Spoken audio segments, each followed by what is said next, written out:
In this first lesson, we are studying how context shapes the way we observe phenomena in the real world. If we look at this image, it's a picture that I picked on the internet. It's showing you how people from different perspectives are viewing the same number differently. So in this case, one person is seeing 6 and another person is seeing 9. And below this image, the expression is, just because you are right does not mean I'm wrong. You just haven't seen life from my side. What this means is that, depending on your perspective, looking at the same, or if you're trying to investigate the same phenomenon in the real world, coming from a different perspective, the outcome could be completely different. In this case, these two subjects are looking at 6 and 9, depending on the angle at which they are looking at it. So the angle or the context will always shape the way you observe a phenomenon.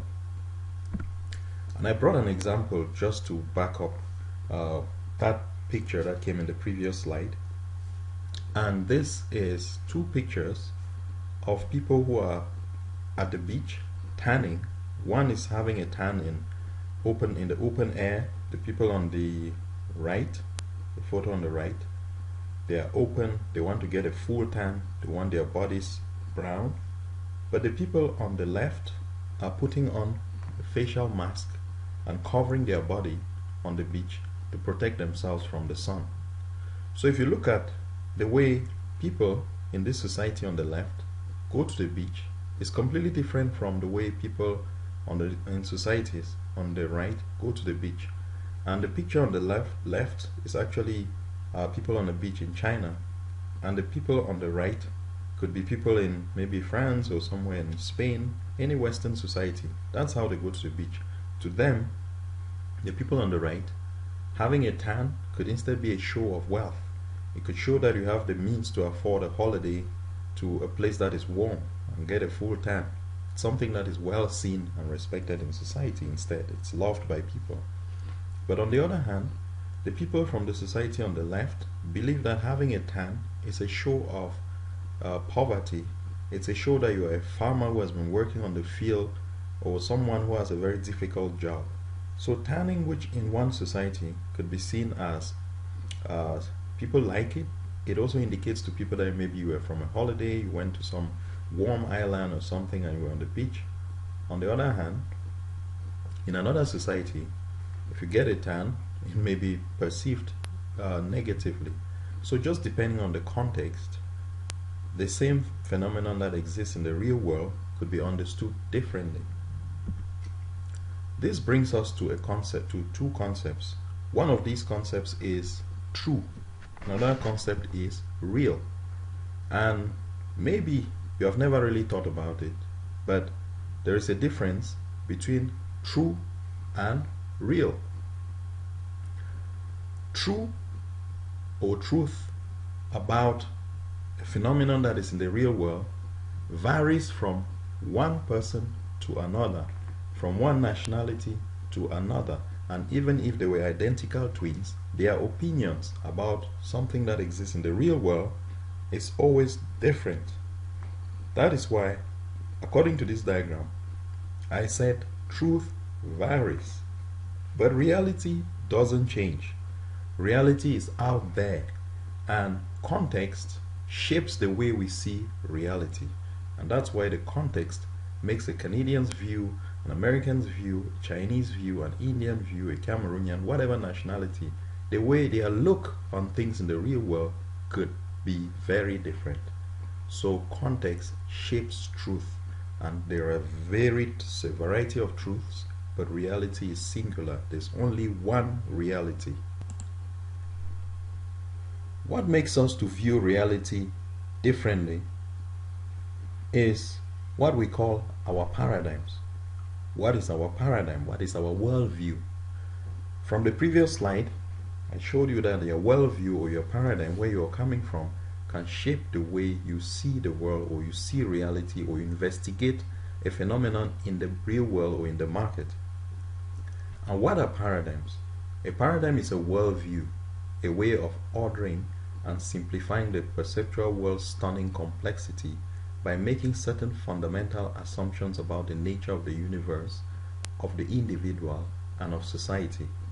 Paradigms are what the practitioner views as important and unimportant, reasonable and unreasonable, legitimate and illegitimate, possible and impossible, and to what extent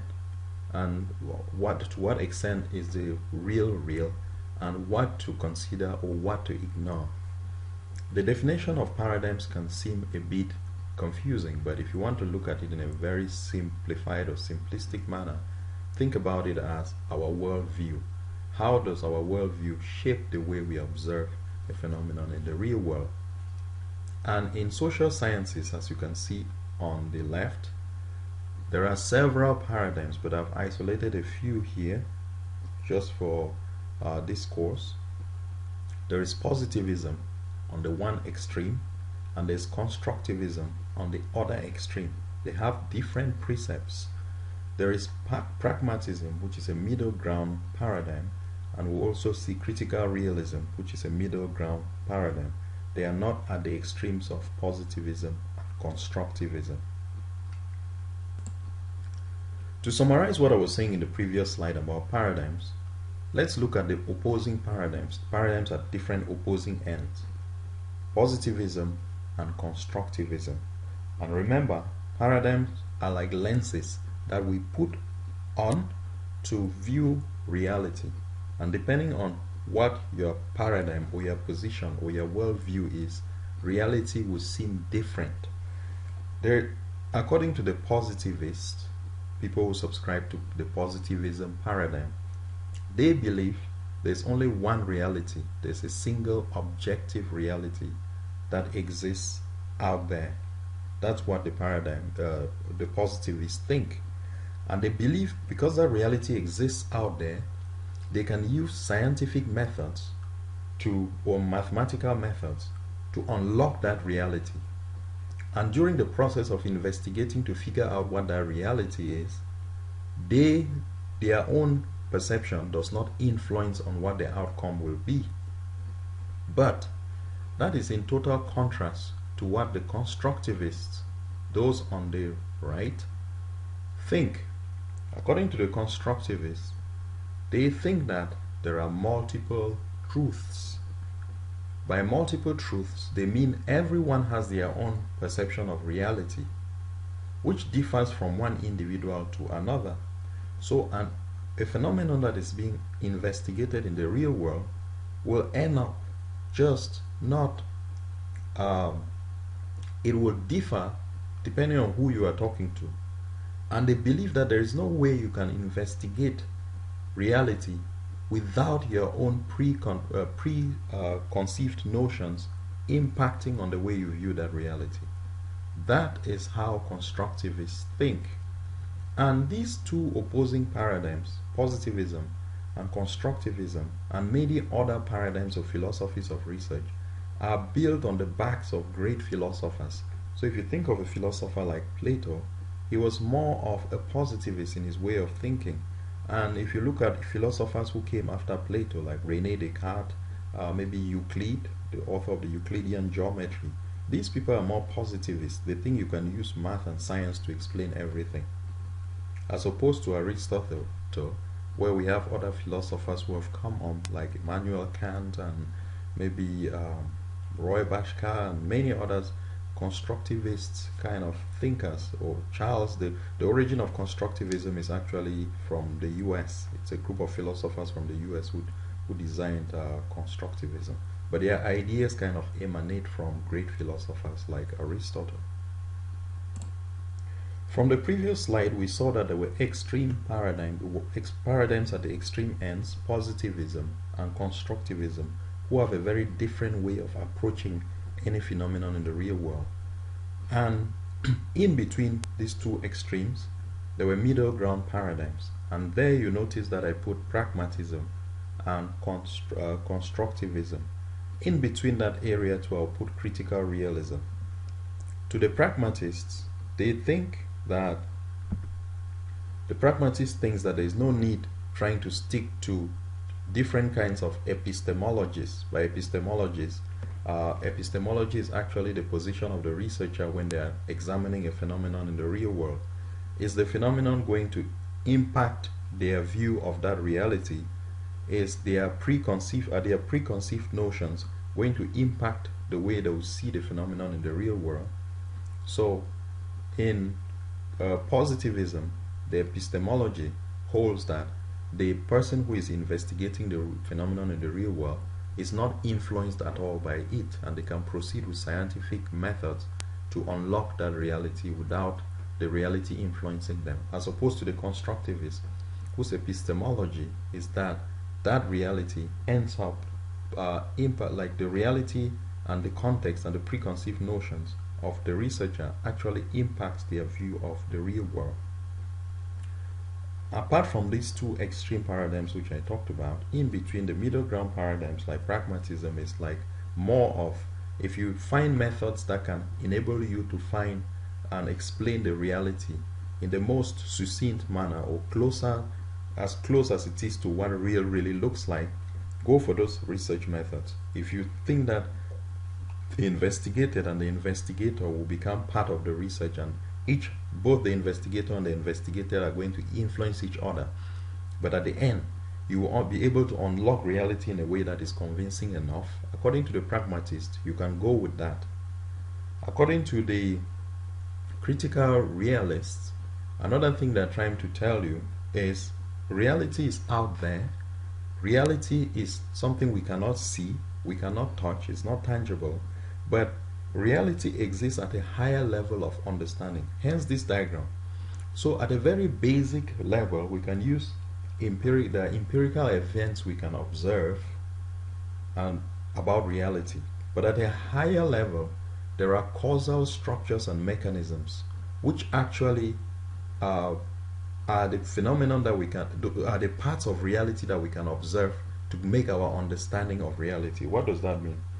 If I give an example at a very basic level, if you are asked what a human being is, maybe you will say it's a constitution of atoms and elements. Well, that is true, but it's a very basic way of thinking about a human.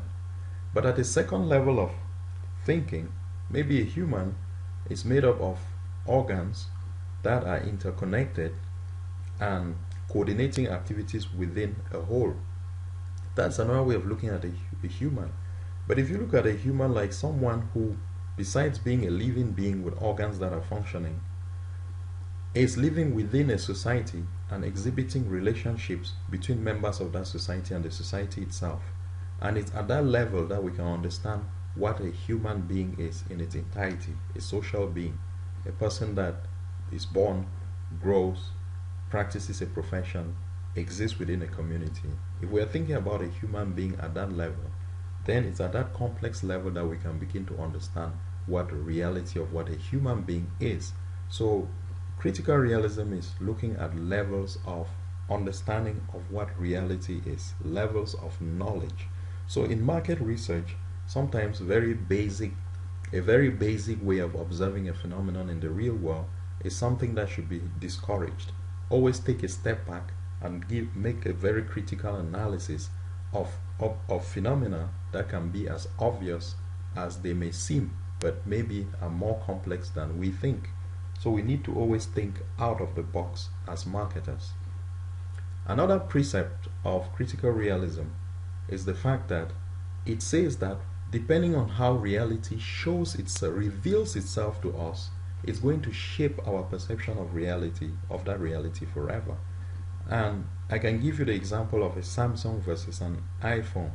So if the first Samsung phone you were introduced to or you were presented with had a battery problem, you charged it and it couldn't last for long, and that right there could shape your way of thinking about the brand. Maybe you think about Samsung going forward as a brand that always has low battery problems. The batteries are not good. So that's your perception, that becomes your perception of the Samsung. Why? Because the way the reality of the phone showed itself to you, showed it in a way that you thought that the phones had a weak battery life. But on the other hand, if the same brand of phone was handed over to you and the first time you used it, you had a great experience with the camera, the battery, everything excellent with the phone. It could shape your reality or your perception of that brand all the way through, and you always think they are excellent phones. So depending on how reality shows itself to you, it could shape the way you perceive it. Coming back to the fact that we consider with these kind of middle ground paradigms that there is no single objective reality, and your context can shape the way you view reality. Bringing us back to the first slide, which was showing you how two people were looking at the number 6 and another person was seeing it as 9. Depending on the context, everything could be understood differently. Hence, this brings us to this slide, which says we don't see things the way they are, we see things the way we are. So when reality out here passes through our prism, let's assume this was our brain, different brains will make it to distort it to a different way. So this came in as a white light, but when it goes through society and different members of a society, different communities, different individuals, it comes out differently. The way we perceive it becomes different. So in market research, if we were reading the same text, some people will be seeing the same text that came in from the real world in a specific way. It will be perceived differently across different members of the society. And again, what shapes different understanding of phenomena in the real world are our paradigms, our contexts, our worldviews. In this diagram, we are going to understand what makes one paradigm to differ from the other. So at the top we have paradigms. They could be positivism and constructivism in this case. But what makes a paradigm differ from one to the other is the ontology, the epistemology, and the methodology of that paradigm. Here's constructivism. The ontology, the epistemology, and the methodology makes them to differ. That is the dimension that makes one paradigm to differ from another. We are going to go with some examples in the next slide to explain to you how these paradigms differ based on these different dimensions. So now let's compare these paradigms and kind of see how they differ. So let's go to the left. On the top is ontology. What is the ontology of positivism? The ontology is that there is a single objective reality to any research phenomenon out there in the real world. But the ontology of constructivism is that people construct their own understanding and knowledge about the real world out there. The epistemology of positivism is that the researcher can be independent from the researched. So you can go into a laboratory and you're trying to understand the formula for water, and you use specific scientific methods, and you get the same H2O, 2 atoms of hydrogen and 1 atom of oxygen. As long as you follow that scientific method, you're going to come up with that result, and anyone who is investigating can come up concretely with that kind of result. But according to the constructivists, if you're studying a social phenomenon, you, the researcher, your opinion will end up being reflected in the outcome of your findings. You cannot be independent. That's the epistemology. That's how they differ. And the methodology of positivism is mostly use of mathematical, quantitative, and numerical approaches, scientific methods. And with constructivism, the scientific methods used are qualitative studies most of the time, hermeneutics and dialectics. That is the kind of approach we use to understand different phenomena. At this point, it's important to understand that even in the social sciences, some people approach it in a very positivist manner, some in a more constructivist manner. If you look at research of polling, like polls before an election, there are surveys that are sent out, and people are able to project that based on a portion of the population that is thinking in a particular way, they can guess the outcome of the elections using mathematical formula.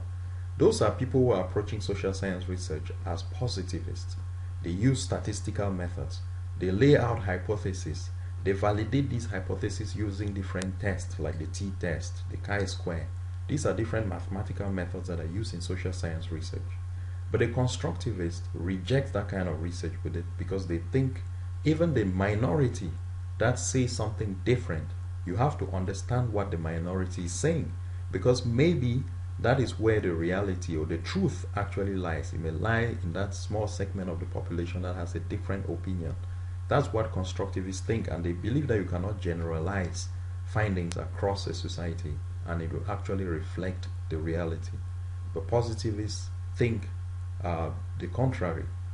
But one thing I want to mention here is that in market research, we mostly go with pragmatism, constructivism, and critical realism as research paradigms that we stick to.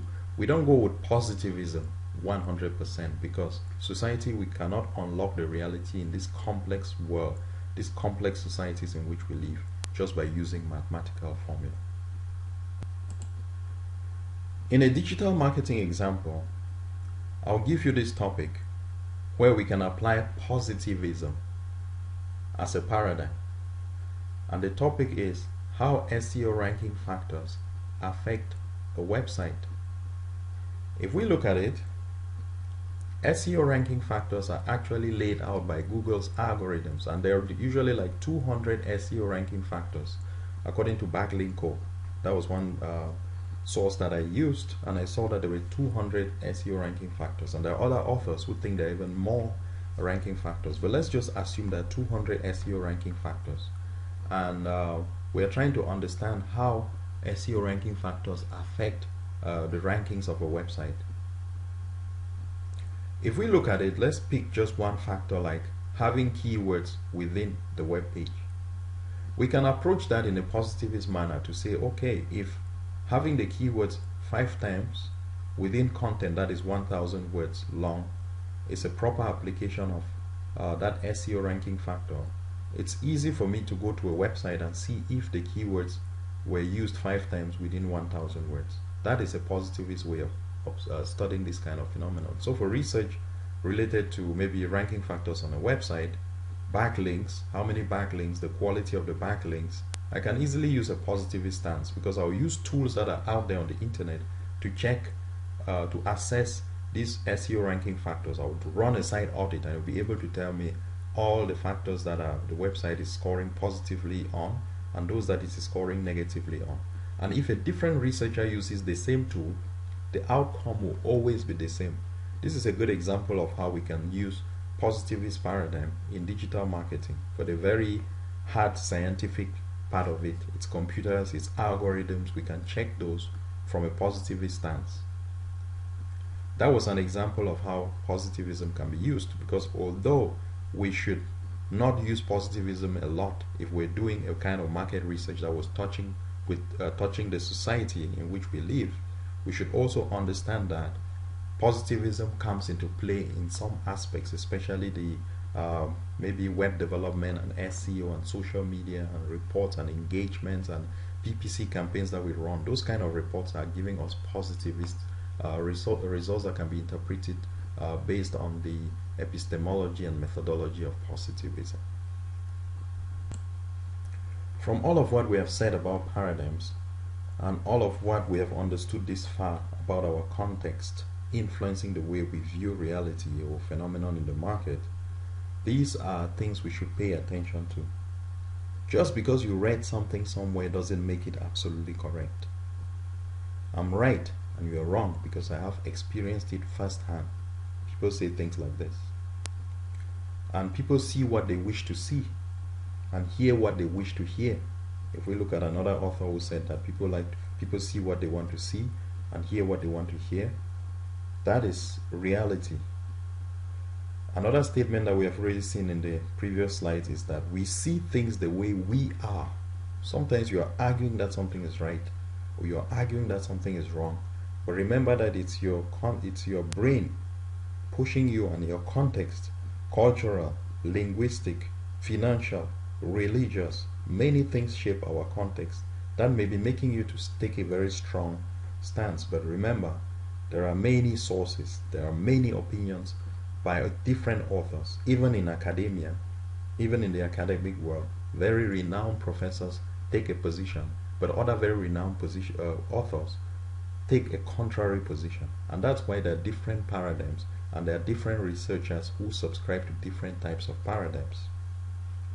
Things like beauty, happiness, taste, religion, good standards of living are realities that we cannot have a single objective reality or view on them. What is beautiful to one person is not beautiful to the other.